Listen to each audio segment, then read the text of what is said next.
Bismillahirrahmanirrahim. Assalamualaikum warahmatullahi taala wabarakatuh. Anak-anakku semuanya, alhamdulillah pada hari ini bertemu lagi dengan Bapak Farhan Mulyana dalam pembelajaran pendidikan agama Islam dan budi pekerti di SMP Negeri 1 Kota Tasikmalaya. Baik anak-anakku semuanya, pada hari ini kita akan belajar bab 3, yaitu tentang hakikat sholat dan zikir. Sholat secara bahasa itu adalah berarti berdoa. Sebab di dalam sholat itu banyak sekali doa-doa yang kita panjatkan kepada Allah Subhanahu wa Ta'ala. Adapun sholat menurut istilah yaitu seluruh perbuatan dan ucapan yang dimulai dengan takbiratul ihram dan diakhiri dengan salam. Sholat yang wajib dilakukan itu adalah sholat 5 waktu, yaitu seperti duhur, asar, maghrib, isya, dan subuh. Itu adalah hukumnya wajib. Wajib bagi setiap muslim laki-laki ataupun muslimah yang sudah balik. Nah, baik. Selanjutnya kita akan memahami tentang ketentuan pelaksanaan dalam sholat. Yaitu ketentuan pelaksanaan dalam sholat itu ada dua, yaitu syarat wajib sholat dan ada syarat sah sholat. Syarat wajib sholat yang pertama harus beragama Islam. Yang kedua harus berusia sudah mencapai balik. Kalau laki-laki itu 16 tahun, 15 tahun, kalau perempuan itu sudah 9 tahun. Ataupun ciri-ciri yang menunjukkan bahwa dia itu sudah balik. Yang ketiga yaitu harus berakal. Dan adapun syarat sah sholat itu, satu sudah masuk waktu sholat. Kita tidak akan sah melaksanakan sholat fardu ketika sebelum masuk waktu sholat. Yang kedua harus bersih, suci badannya, pakaiannya, tempatnya. Tidak boleh ada najis. Yang ketiga harus menutup aurat. Yang keempat menghadap kiblat. Ketika kita melaksanakan sholat sesuai dengan syarat wajib dan syarat sahnya, maka sholatnya bisa dikatakan sah menurut syariat fikih atau agama Islam. Selanjutnya ketentuan sholat itu ada yang disebut dengan rukun sholat ya. Nah, rukun sholat itu adalah sesuatu yang wajib yang harus dilakukan dalam sholat juga. Mana Pak? Yang pertama kita berdiri jika mampu ya. Berdiri jika mampu. Kemudian kalau tidak bisa berdiri kita bisa sambil duduk, sambil berbaring. Nah setelah itu kita takbiratul ihram yang dibarengkan dengan niat di dalam hati. Dengan mengucapkan Allahu Akbar dan di dalam hati kita berniat. Kemudian kita membaca surah Al-Fatihah, kemudian kita ruku dengan tumaninahnya, kemudian kita itidal dengan tumaninahnya, kemudian kita sujud dengan tumaninahnya, kemudian kita duduk di antara dua sujud dengan tumaninahnya, kemudian kita duduk akhir pada tasyahud akhir. Kemudian kita membaca tasyahud akhir, membaca sholawat kepada Nabi Muhammad, membaca salam pertama yang ke kanan. Sebab yang ke kiri itu sebetulnya adalah hukumnya sunnah. Ketika dilakukan mendapat pahala, ketika ditinggalkan tidak membatalkan sholat. Pertanyaannya Pak, tumaninah itu apa? Tumaninah itu adalah sukunun ba'dal harokati. Berhenti dulu sebelum kita melakukan sebelum kita melakukan pekerjaan atau melakukan rukun yang lain. Jadi tumanina itu adalah berhenti sejenak seukuran membaca subhanallah. Itu sudah disebut tumanina. Yang selanjutnya dalam sholat itu ada yang disebut dengan sunnah sholat. Yang mana sunnah itu ketika kita melakukannya mendapatkan pahala, dan ketika kita meninggalkannya dalam sholat kita tidak akan batal sholatnya. Yang mana mengangkat kedua tangan saat takbiratul ihram seperti Allahu Akbar. Nah itu ruku, bangun dari ruku atau setelah berdiri dari tasyahud akhir kita mengangkatkan tangan gitu kan ya. Kemudian kita bersedekap, yaitu meletakkan tangan kanan di atas tangan kiri. Itu sunnah hukumnya ya. Mengarahkan pandangan ke tempat sujud, membaca doa iftitah setelah takbiratul ihram, gitu kan. Terus membaca ta'awud dulu, sebelum basmalah. Terus mengeraskan bacaan pada sholat yang termasuk jahar keras, seperti maghrib, isya, dan subuh, gitu kan ya. Itu adalah sunnah-sunnah yang boleh kita lakukan dalam sholat supaya kita mendapatkan pahala lebih. Adapun kalau kita tinggalkan tidak akan membatalkan sholat. Masih sunnah-sunnah dalam sholat seperti membaca lafaz amin setelah membaca surah Al-Fatihah, membaca surah setelah bacaan Al-Fatihah pada 2 rakaat pertama ya. Terus sunnah bagi makmum mendengarkan bacaan imam. Ketika imam sedang melantunkan Al-Fatihah, kita sebagai makmum disunahkan mendengarkan bacaan imam. Setelah imam beres membaca Al-Fatihah, kemudian kita si makmum membaca Al-Fatihah dan si imam membaca surah yang disunahkan. Kemudian membaca takbir ketika turun dan bangkit. Ketika kita mau ruku Allahu Akbar, ketika kita mau sujud Allahu Akbar, itu sunnah hukumnya ya.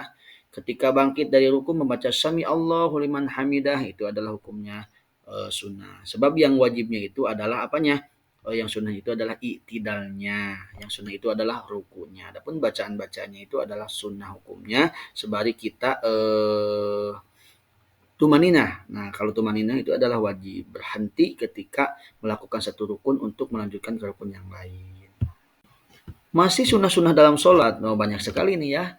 Banyak sekali sunnah-sunnah dalam sholat itu, seperti meletakkan dua telapak tangan di atas lutut, ketika ruku membaca tasbih, ketika ruku dan sujud membaca doa, ketika duduk di antara dua sujud. Jadi kata Bapak juga tadi, bacaan-bacaan di dalam rukun itu adalah hukumnya sunnah. Adapun yang wajibnya itu adalah fi'lunnya. Fi'lun itu adalah gerakannya, kayak rukunya yang wajib. Bacaan rukunya itu adalah sunnah hukumnya, gitu ya. Baik, kita akan lanjutkan ke hal-hal yang membatalkan sholat. Ini sangat penting sekali ya. Ketika kita melaksanakan sholat, jangan sampaikan kita melakukan hal ini. Sebab ini akan membatalkan sholat kita. Yaitu berbicara dengan sengaja. Kita berbicara dengan sengaja dalam sholat itu akan membatalkan sholat. Banyak melakukan gerakan di luar sholat, berhadas saat melakukan sholat, belum wudhu, kita sholat, itu tidak sah sholatnya ya. Menempelnya najis di badan, pakaian, dan tempat sholat. Makanya tadi ya syarat dalam sholat itu harus bersih, harus suci ya badannya, tempatnya, dan pakaiannya. Terus auratnya kebuka, terus mengubah niat, mau sholat tapi niatnya bukan niat sholat, itu akan membatalkan sholat. Berpaling dari kiblat, tidak menghadap kiblat, makan dan minum ketika sholat, tertawa, dan murtad ketika sholat, itu akan membatalkan sholat kita. Jadi jangan sampaikan kita melakukan hal-hal ini ketika kita sedang sholat, sebab ini akan membatalkan sholat kita. Nah, kemudian di dalam sholat juga ada yang disebut dengan sholat berjamaah ya anak-anakku semuanya. Kita harus tahu dan harus paham juga nih, sholat berjamaah adalah sholat yang dilakukan oleh dua atau lebih secara bersama-sama. Dalam sholat berjamaah, satu orang yang menjadi imam dan yang lainnya menjadi makmum. Sholat berjamaah paling sedikit dikerjakan oleh dua orang. Sholat berjamaah hukumnya yaitu adalah sunnah muakkad. Sunnah muakkad itu adalah sunnah yang diutamakan, sunnah yang sangat dianjurkan gitu oleh Nabi Muhammad Shallallahu Alaihi Wasallam. Nah, selanjutnya bagaimana Pak tata cara sholat berjamaah? Sholat berjamaah itu diawali dengan azan dan iqamah dulu ya, pastinya di masjid. Barisan salat yang di belakang imam diisi oleh jemaah laki-laki, sementara jemaah perempuan berada di belakang laki-laki. Imam harus mengatur saf atau barisan makmum supaya lurus dan rapat, sebab itu akan menyempurnakan ganjaran berjamaah. Makmum wajib berniat menjadi makmum pada imam. Jadi si makmum ini harus wajib berniat menjadi makmum pada imam gitu kan. Makmum harus mengikuti gerakan imam dan tidak boleh mendahului si imam. Itu adalah tata cara singkat untuk melaksanakan sholat berjamaah ya. Nah, baik anak-anakku, setelah kita tadi panjang lebar memahami tentang sholat berjamaah, nah kemudian kita akan membahas tentang zikir. Zikir itu artinya adalah mengingat kepada Allah. Ketika kita ingat kepada Allah, kita itu sedang berzikir. Nah, zikir di sini diartikan adalah mengingat kepada Allah Subhanahu wa taala dengan cara menyebut namanya. Zikir dapat dilakukan kapan saja, kecuali awas, sedang buang air kecil, buang air besar itu tidak boleh ya. Di WC itu tidak boleh dengan berzikir.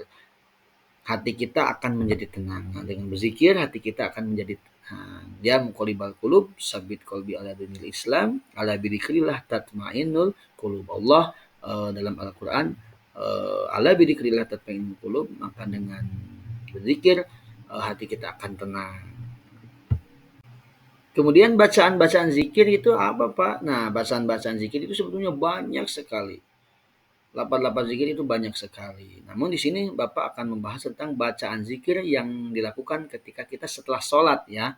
Yang pertama membaca istighfar 3 kali astagfirullahaladzim, astagfirullahaladzim, astagfirullahaladzim. Kemudian dilanjutkan dengan membaca la ilaha illallah wahdahu la syarikalah lahul mulku wa lahul hamdu yuhyi wa yumiitu wa huwa ala kulli syai'in qadir. Kemudian membaca Al-Fatihah, Al-Ikhlas, Al-Falaq dan An-Nas. Kemudian membaca Quran surah Al-Baqarah gitu ya kalau bisa. Kalau kalau kalau Pak saya tidak membaca Al-Fatihah, tidak membaca Al-Ikhlas, Al-Falaq dan An-Nas dan membaca yang Al-Baqarah tidak apa-apa gitu ya, yang Alif Lam Mim itu kan, yang Al-Baqarah maksud di sini ada yang Alif Lam Mim, tidak apa-apa langsung ke Allahu Akbar, Subhanallah, tidak apa-apa, la ilaha illallah gitu kan, tidak apa-apa. Itu sama zikir. Nah, kemudian kita membaca ayat kursi. Bacaan zikir setelah salat itu membaca ayat kursi. Setelah kita tadi membaca astagfirullahaladzim, la ilaha illallah, alif lam mim, An-Nas, Al-Ikhlas, Al-Falaq. Nah, lanjut membaca ayat kursi.